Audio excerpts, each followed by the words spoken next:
جو وزیر خارجہ ہیں اس سے ان سے 2 مرتبہ میری گفتگو ہوئی ہے، ان کی جو ڈپٹی سیکرٹری ہیں ان سے میری گفتگو ہوئی ہے، ہمارے انٹیلیجنس لیول پہ رابطے ہیں، ہمارے نیشنل سیکیورٹی ایڈوائزر کی ملاقاتیں ہوئی ہیں، تو میں اس کو ناراض تو نہیں کہوں گا۔ ہاں اب یہ ہے کہ آپ اور کچھ کر دو اور کچھ کر دو، تو ہم یہ کہہ رہے ہیں کہ بھائی ہم تو اپنے مفاد کے لیے سب کچھ کرنے کے لیے تیار ہیں۔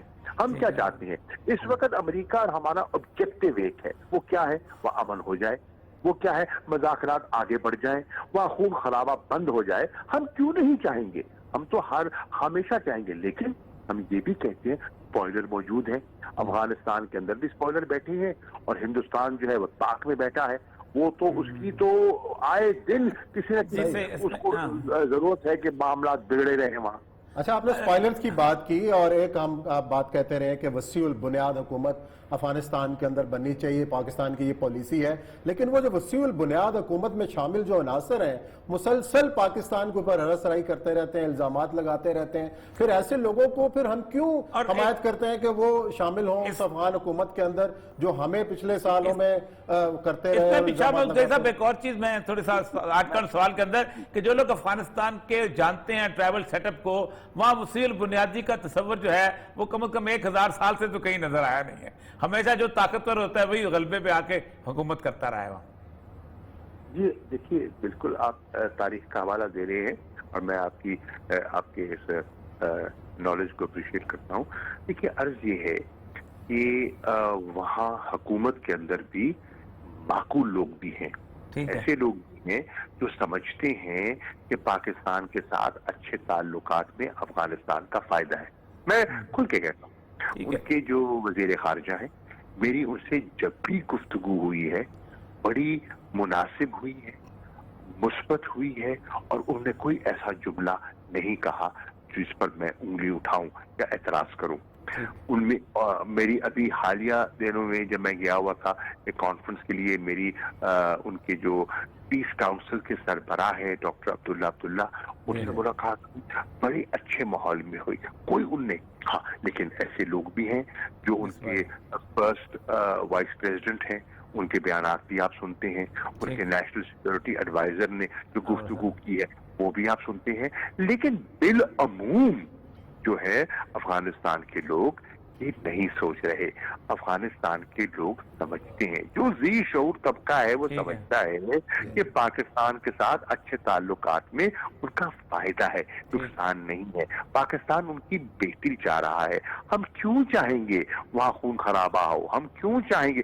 ہماری تو جو جیو اکنامکس کی ہماری سیاست ہے اور ہماری جو پالیسی ہے اس میں افغانستان میں امن ہوگا تو ہمیں رسائی ملے گی۔ بالکل جی، پاکستان میں امن ہوگا، افغانستان میں امن ہوگا، ایک دوسرے سے جڑے ہوئے ہیں۔ بہت شکریہ شام قریشی صاحب، آپ نے ہمیں جوائن کیا۔ اسی نوٹ کے ساتھ پروگرام ختم کرتے ہیں، انشاءاللہ پیر کو ملاقات کریں گے نئے موضوعات کے ساتھ۔ اپنا خیال رکھیے گا، اللہ حافظ۔